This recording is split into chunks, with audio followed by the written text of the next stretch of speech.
Welcome to Action Hour. We're deep diving into a story that could reshape global animal welfare laws. Our guest is Duncan McNair, Esquire, founder of Save the Asian Elephants and the driving force behind the groundbreaking Animal Low Welfare Activities Abroad Act. This world-first law could bring an end to the cruelty endured by countless animals, including endangered species like the Asian elephant. Duncan, welcome and congratulations on your award for the Legal Hero of the Year 2024 from the Law Society.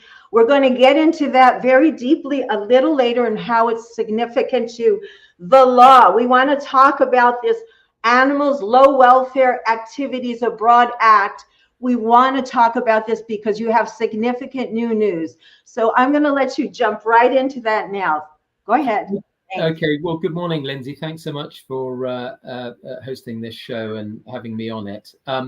Yeah, it's a very pivotal time. I've appeared on your show before, was very pleased to, and I explained that the Animals Low Welfare Activities Abroad Act was passed by the Westminster Parliament here in England a year ago. And we fought very hard, my organisation, Save the Asian Elephant, not only to get this law, it's taken 10 years of daily toil, but to make sure that it is properly implemented and then robustly enforced by our government. There's been a lag and a confusion on the part of the previous government that's now been ejected from office in our general election 3 months ago. We have a new government, a Labour government. There's been a bit of a slow start with them with 1 million priorities, but I'm really pleased to say that I have now secured on behalf of an enormous coalition of animal protection charities a crucial meeting with government ministers and their officials here in Westminster for Monday week, the 14th of October. And it's very important because it's with a key minister, and the purpose of the meeting is to use every proper technique to lean on and apply pressure to government to get on with implementing this law. It's confusing to some how a law, once it's been passed as a law, doesn't become effective. Well, it was granted royal assent by His Majesty King Charles over a year ago, immediately, astonishingly, within 2 hours of the last debate in Parliament, but nothing has happened since. And the reason for this is known as enabling legislation, and what's required is the relevant government minister to lay a special paper before both houses of Parliament, which sets out the exact activities that are now going to be prohibited from being advertised in the UK with respect to animal tourism abroad. And we are going to be fighting very hard at this meeting to ensure we have a clear timetable for enforcement. Duncan, let me just interrupt for a second because I'm having a little trouble hearing. I and my audience may be also. If you could possibly speak up. Okay. I do apologize. Not at all. Apologies from my end. I hope that's a bit clearer. I'm on full 100% volume, but I'm also speaking as loud as I can without being discourteous. I hope you can hear me okay now. Be discourteous. Can you hear me okay? I can hear you, and I'm hoping we can bump this up, but let's keep going with the interview. I have to catch up with you so far. So you're talking about now why this law is so significant. We want to continue with that. And then we're going to go into really just for the people do not know, I want to backtrack a little bit to what exactly we're talking about, because the law, the name of it is a little bit unwieldy, forgive me. And we want to explain to people what we're talking about. So let's wrap up what you're talking about. Let's jump into that. Okay. Well, look, every year, many holiday makers are unaware that every year, millions of animals across the world are exploited, harmed, and killed in tourism.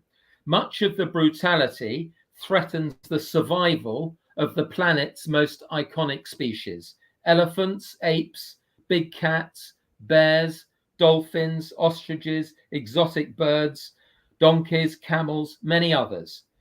This brutal exploitation takes place across numerous countries around the globe, all for tourism, fun, and profits. Let's just name off a couple. Well, of species, if you mean of species, as mentioned, elephants, of course, lions, tigers, monkeys, gorillas, bears, dolphins, orcas, exotic birds, ostriches, horses, donkeys, camels, and many others. Many. Yeah.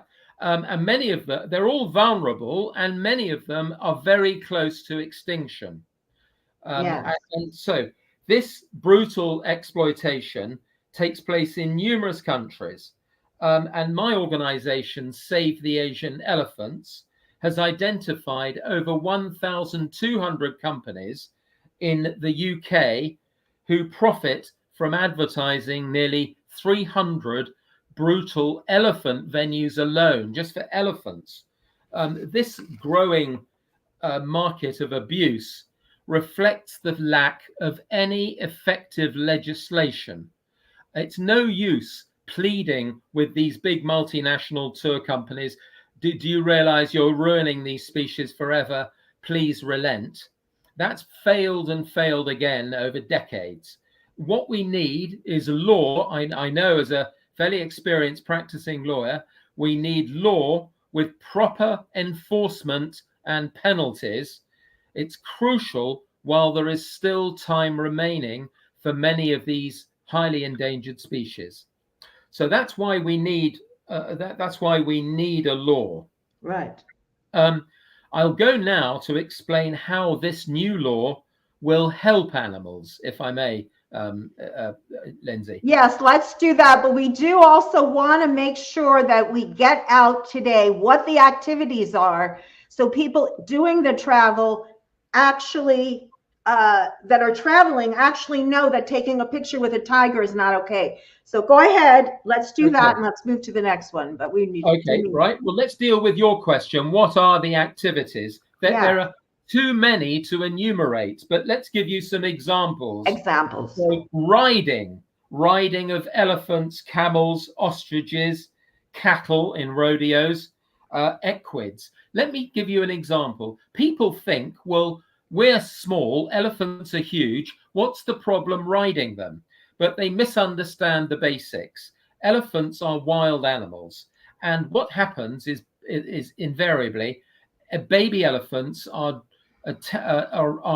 ruthlessly taken from the wild. Their mother is killed in front of them, who tries to protect them. Typically 6 or 7 members of the herd are killed who try to protect the baby. The baby is taken away, isolated in captivity, placed in what's called a crushing cage, dehydrated, starved, kept awake for weeks with massive loud noise, and then is beaten, stabbed, ripped with hooks, have their legs smashed with iron bars, sometimes have their eyes pulled out. It's almost too awful to say. I've seen a lot of this happening, until their spirits are broken. And then they turn from the wild animal into a complete husk, terrified, fearful, only having to have the bullhook shaken in front of them to be terrified into submission for easy use in tourism purposes. That's the tragic life story of an elephant taken from the wild. Elephants are not like horses or dogs. They don't just do things because you ask them. Horses and dogs have been tamed and domesticated by man over 10,000 years. Elephants, in contrast, remain as wild animals, and they are brutally beaten up and tortured in this way to break their spirits. The Hindi word is pajan, the breaking of the spirits. It's appalling. 50% of the babies die in the process. and the rest live very abbreviated, sad, lonely, painful, horrified lives. That's the story for the elephants. Your program won't permit me, I think, to go through all the other species, but I'll just give one. Ostriches. Ostriches are used widely for riding as well. Their backs are not made for riding any more than elephants are. They are almost throttled with tape and leather straps held tightly around their necks. Big fat tourists get on them and break their backs. And I've seen ostrich choking its blood up to death in the dust after having its back broken. So just two species. Let me tell you now some of the activities. So I've said riding, forced walking or running with elephants, big cats and bulls, racing of equids, camels, buffalo, touching and petting and unnatural photo taking in wild animal cafes, with all sorts of bird life and mammals and koalas and penguins and anteaters, dozens of species, viewing cetaceans in captivity like whales and dolphins, horribly abused in tanks, being forced under the water to desperately paddle for their life to try and get to land, to the side. Unnatural performances in zoos and circuses, football, orangutans being made to box each other until then they're knocked out or killed. Oh my gosh. Fighting of animals, that applies to bulls, cockerels, crocodiles, alligators, buffaloes, trophy and canned hunting, lions and other large predators who shoved in a cage and shot dead by people for a few $100s, who then take the pelt of the victim or the head and adorn their fireplace back home. That's a big thing in the States. Yes. Hunting with dogs, watching slaughter. So slaughter parades, for example, in China, where animals are slaughtered for fun in front of huge cheering crowds. Just for fun. That affects snakes, cats, dogs, chickens, guinea pigs, and other animals inhumanely killed for food. Oh my God. I can go on and on. There are many species and many activities. So all the attempts over decades to persuade these big companies and sometimes small companies advertising these activities and these holidays where they happen have been an utter waste of time trying to persuade them to stop. Because, hey, if you're making big bucks, who cares? Who cares? Who cares that these animals are near the end after millions of years? Who cares that the elephants are the mega gardeners of the forests who maintain and nourish the forests on which all of us depend with their absorption of our carbon footprint and all the rest of it? Hey, who cares? Well, I care. And evidently we know of tens of millions of people who care desperately. 36 million have signed Stay's petition at Yes. Let's talk about that. I want to jump in for a moment there, Duncan. You have an unprecedented response to this act. First of all, 95% of the people who were quoted or were questioned responded with positive response that yes, this should be enacted. So these are people that were surveyed, I should say, right? And then also, let's just talk about why you think that you've had such an overwhelming response to this. Well, I think firstly, because we've really been working hard to bring these issues to the attention of an unknowing public. And I'm not being critical of them. I knew nothing of all of these horrors 10 years ago until I started hearing stories and went to India to look for myself, and I was disgusted. The answer is because if you ask enough people, I found people do care about our fellow creatures, our brothers and sisters in nature. We are not an island, humankind. We rely upon and are part of a wider web of the animal kingdom. One species cannot hold all the others to ransom and treat them with torture and disdain. I think nearly everyone in the world believes that when they know the facts. And remember, very few people are making big money out of the despoilation of all other species. All of us are suffering from their loss. It's ruining the planet in many ways and contributing to climate change, to a rise in temperatures through the loss of the forests and other problems. And it's not surprising to me. Many people say the surprise is, what about the other 5%? What the hell are they thinking? And the answer is actually our latest, one of our recent polls showed 99.1% support our act. Wow. So let's go a little further. We can circle back around on all of this, but we want to take everyone through this. So what was the thing that, like with that kind of support, what is holding it up? I understand you do have a breakthrough, and you should mention that. You just had a recent breakthrough, and you have a meeting with the Labor government has agreed with you on to meet with you on October 14th. Yeah, well, it's important. As I mentioned a little earlier, I lead a coalition of nearly 200 animal protection charities, not only in the UK, but from all corners of the earth. And I assembled that for the purpose of gathering field evidence, local evidence from where it's happening, of all the abuses of the sort that I've just read out some to you. And I've held them together. There's many extremely good and knowledgeable organizations around the world who have input to and support the huge database of evidence that we've assembled and put before government to show that these activities are happening and they're wrong and they're widespread and they are covered by this act and they should be prohibited from being advertised. And beyond that, we've gone on to say exactly in a list what those activities must be. And that is essentially the document. We've done government's work for them.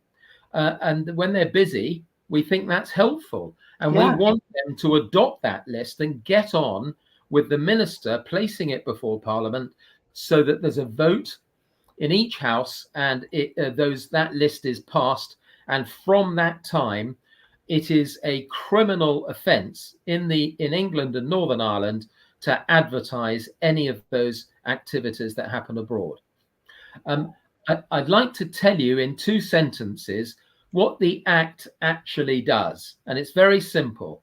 The Act prohibits the advertising or selling of attractions or activities abroad which inflict low standards of welfare on any vertebrate animals where that activity, if it were happening in England and Northern Ireland, would be unlawful here.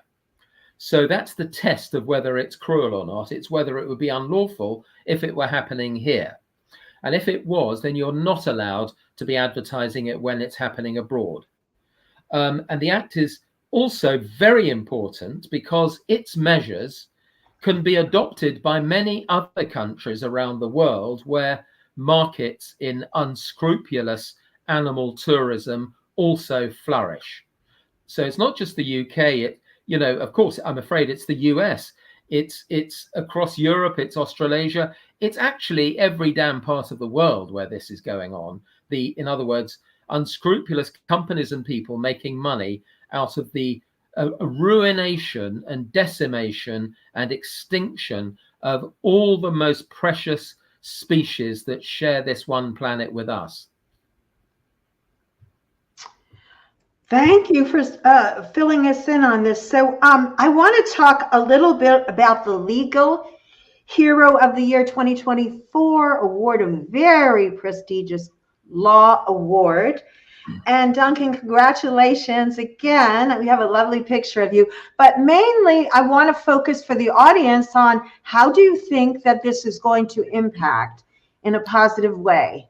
Well, it's very kind of you. I'm very honored, of course. This is the biggest public recognition that the legal profession in Britain can give to one of its members. And the Law Society of England and Wales is an ancient, august, highly regarded institution that's been going just 200 years this year. And what's very important is in those 200 years, it has never recognized or honored or awarded anything for any animal welfare cause ever before.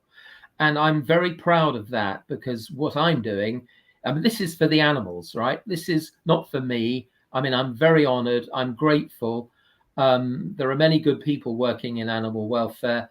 I think they thought it was remarkable that I managed to get a law through that I'd drafted, and that we go way back to campaigning for it. But it is about the animals, and what I hope it will do is to raise awareness. In England, there are 220,000 solicitors, and to be awarded out of that number is something. But what's more important is getting all those lawyers to be talking about these issues. The lawyers are well connected, they're influential, they are intelligent in the main, they have good ideas and so on. They have a reach overseas into the States and beyond. And to get them being aware of these issues, because when I made an acceptance speech, I explained some of the stuff that's going on, which clearly many did not know about. And I want the whole world to know about this, so they can decide, do we give a damn? Do we want to protect these ancient species from terrible torture and punishment, and to be saved to carry on living their lives with us on this planet? And also, you know, I think it's the fact that, well, lawyers talk to people in every country, and I hope they will be a willing ally for us in passing these messages on. That's why it's important. And I hope to encourage other lawyers and other non-lawyers to be getting behind this cause. I've had a hell of a lot of people contacting me since that award was made just under 3 weeks ago. And I hope that will continue. We're trying to recruit them to save the Asian elephants and get them working to help us.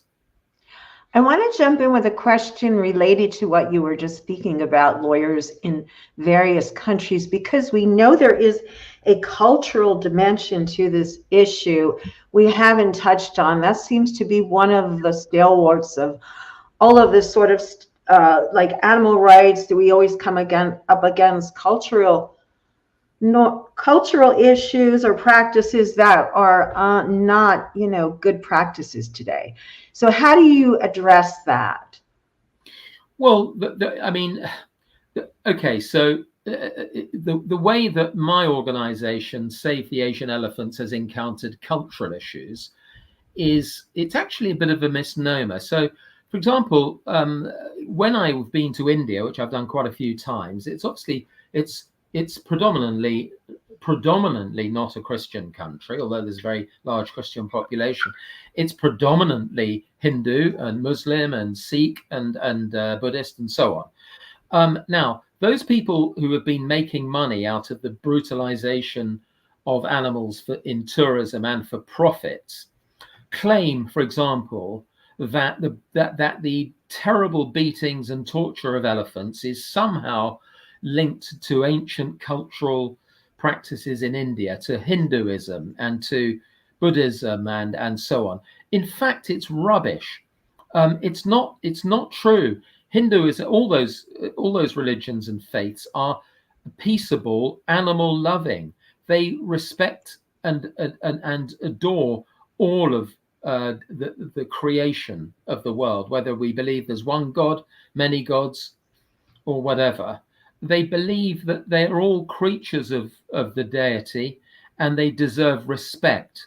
This hideous beating you're seeing of elephants on screen is Pujan, but it's nothing to do with the religion of Hinduism and so on. I've made it a big point in England to seek out the most senior of representatives of the Eastern religions. All of them utterly reject and repudiate the suggestion that it's a cultural norm to brutalize our fellow creatures on Earth.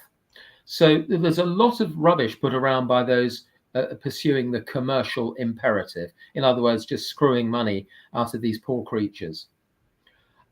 So we are unapologetic for what we're trying to do.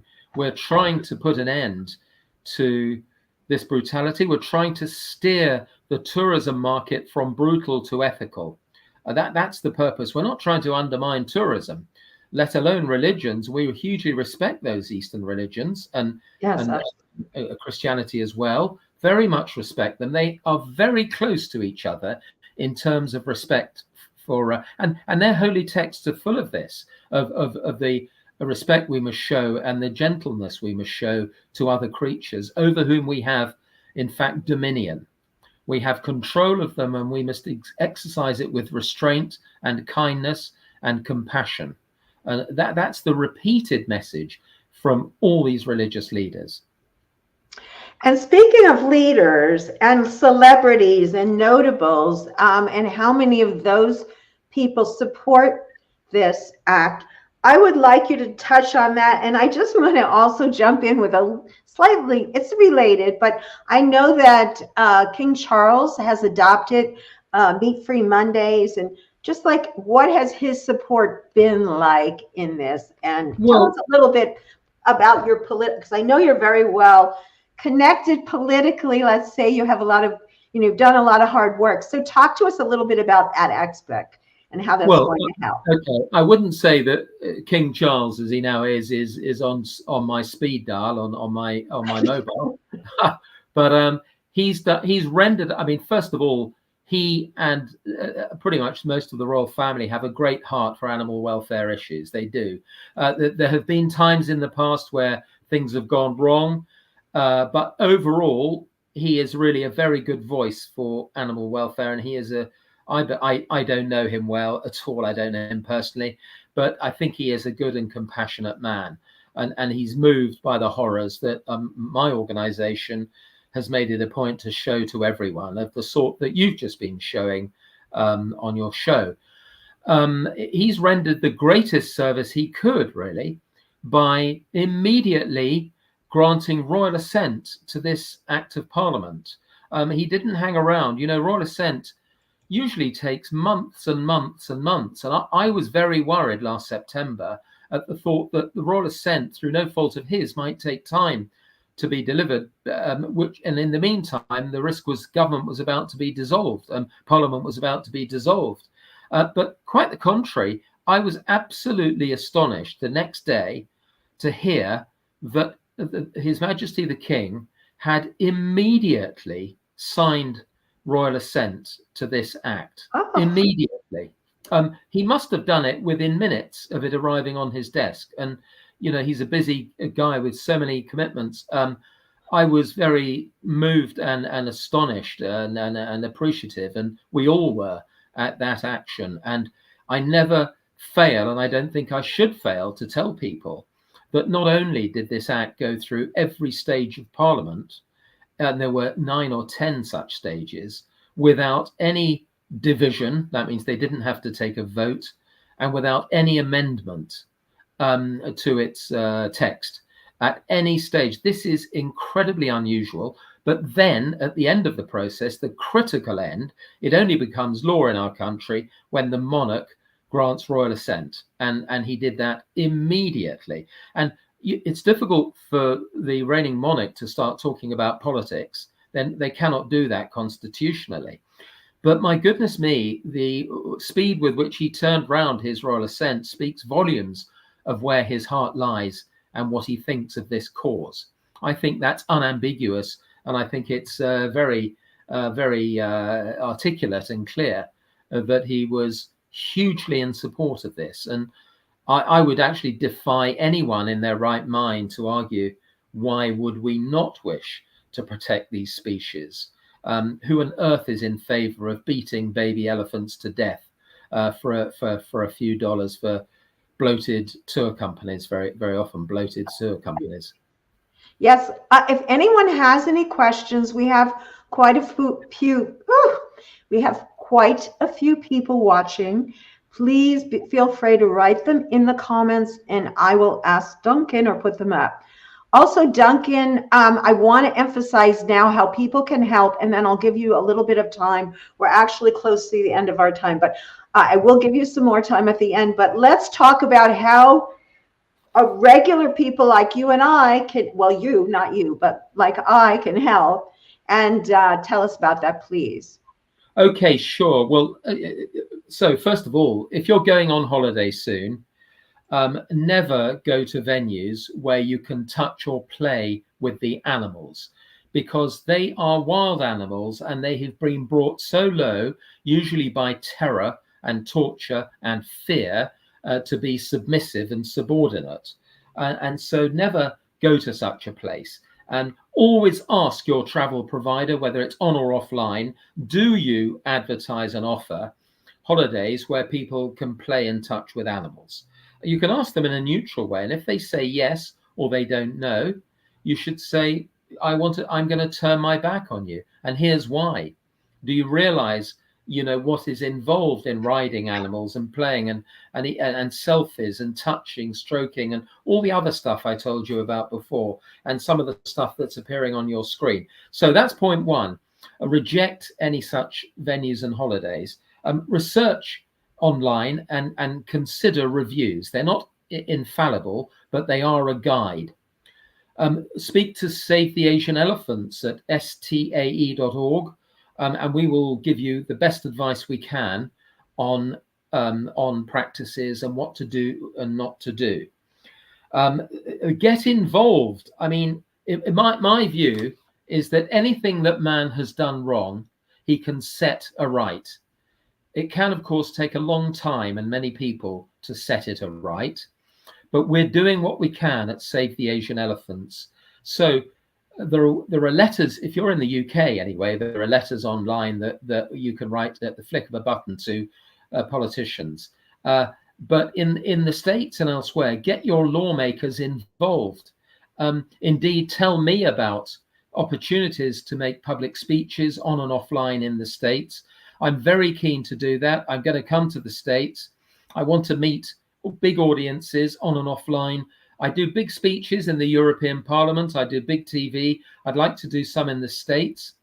And so please let us know, both on and offline. I have physical meetings and big audiences, but also online, of course.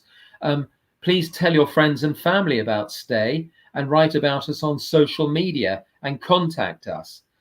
Introduce us to press, TV, radio, and new audiences. And volunteer to help us. Eventually, ultimately, I've got to say we need money. We have very little money. We take no pay. I've put a lot of money in. We pay our own expenses usually, but we have many more that we cannot afford. And to keep our work going, we're so grateful for any support of that sort. You can find us on our website and on PayPal. What I would ask is that you bear all those things in mind. It's a very, very crucial time. And remember, we're now trying to lay the ground for measures of the sort we've succeeded in getting in the UK into the US as well, and into the whole of Europe and Australasia and everywhere else. That's my intention. So all the things I've mentioned will add towards spreading awareness and building strength to get our friends in America and elsewhere to help us to gain law of this sort, so that when all the countries of the world who are offering these awful holidays stop those and steer you towards ethical, safe holidays in wildlife reserves and genuine sanctuaries, the animals then really can have a chance to recover and survive and prosper. Yes. Well, if there's anything else you want to add, please do so now. Everyone, I had one more question. As far as this very important meeting coming up in October, unfortunately, not too far in the future, if we in America, our audience is primarily America, but also international, particularly some of our social media accounts. But people here writing a letter to your ministry, would that be a good thing? Before the meeting? It Can would. you go into that? Where would they find the information to do that? Well, the letters that are on our website at stae.org, they are designed to be sent to British ministers and the Prime Minister and the British Minister. But if anyone wants help drafting a letter to an important lawmaker, minister, politician in your own country, I'm very happy to help. Just contact me at savetheasianelephants@stay.org. So one word, savetheasianelephants@stay.org. I can help you. I'm a practicing lawyer. I write letters for a living. I'm happy to help draft. I'm happy to give such advice as I can, because we don't want any country to be left undisturbed. We want people to rise up and pursue these measures in every country. We will be doing so. I would like to just put the word out to all the different nonprofits that I've worked with to reach out to you. And if we could form a network where you could perhaps answer questions for them. I realize you're very, very busy, they could introduce you to some American influence here with politicians, influencers, etc., that you're seeking. Perhaps a cross-continent cooperation could happen. Yeah. And I know there's a lot of people I've interviewed, they watch the show. So we'll try to get that out there too, across social, that you're trying to connect with people in the US that are doing the same type of work you are, so that you can each strengthen each other's work, as always it happens when we cooperate. A good way to do it is to establish strong connections with animal welfare groups that exist already, and to gauge the ground, and to then decide how best to approach politicians and lawmakers, to leverage everything, and not necessarily before there is public pressure building up. There's less purpose in rushing into the arms of legislators who know nothing about and care even less about the welfare of endangered animals. What is important is to get up a power base within the countries concerned.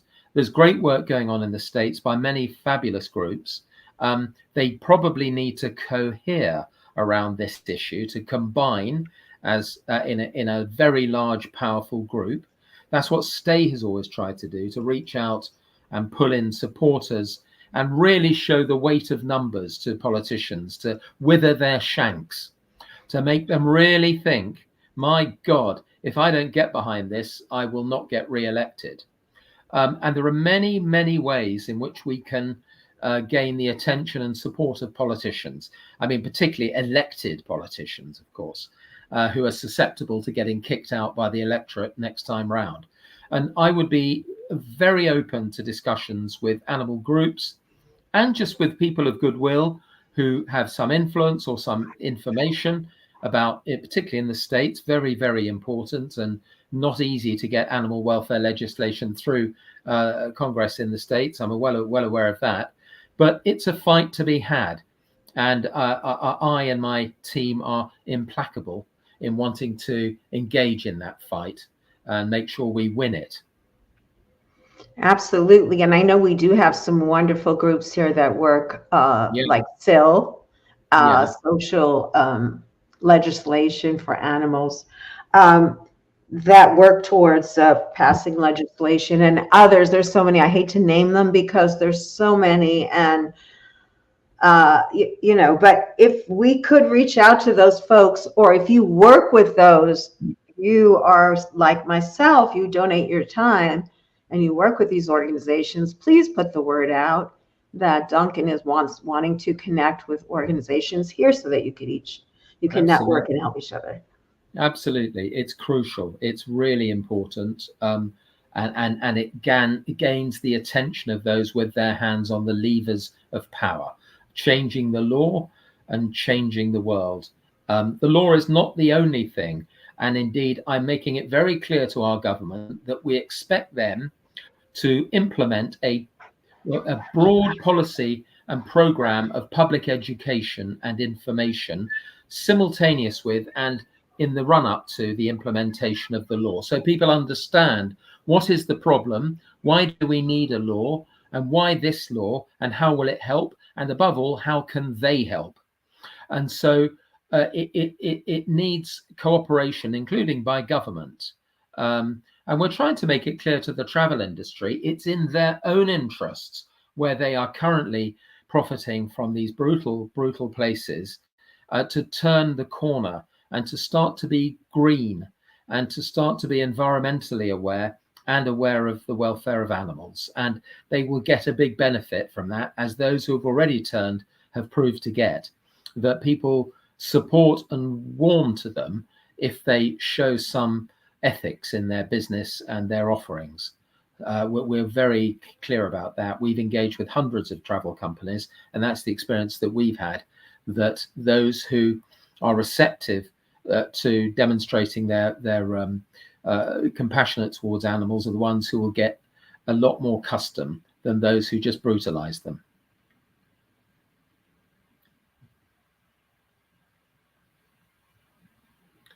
So I'm sorry, I've lost your sound. I'm back. I'm sorry. My cow's meowing. I'm so happy you are here today. I have a menagerie. I'm an animal lover. But thank you for coming. Seriously, this is a serious issue, but there has been a wonderful progress. We all can take part in this. We all know this is not just a British problem. It's not a problem for just you to solve from where you are, but all over the world we can help, and we all participate when we go and do these tourism things. So you can spread the word to your friends, you can get this out there, and you can also help stay. So please do so. And Duncan, thank you so much for being on today. Thanks very much. We'll follow up with you. Sure, thank you very much, and thanks so much to your viewers for tuning in as well. I really appreciate it. Thank you so much. Thank you, everyone, for watching, and we'll be back next time. Thank you. Bye. Bye-bye. Bye.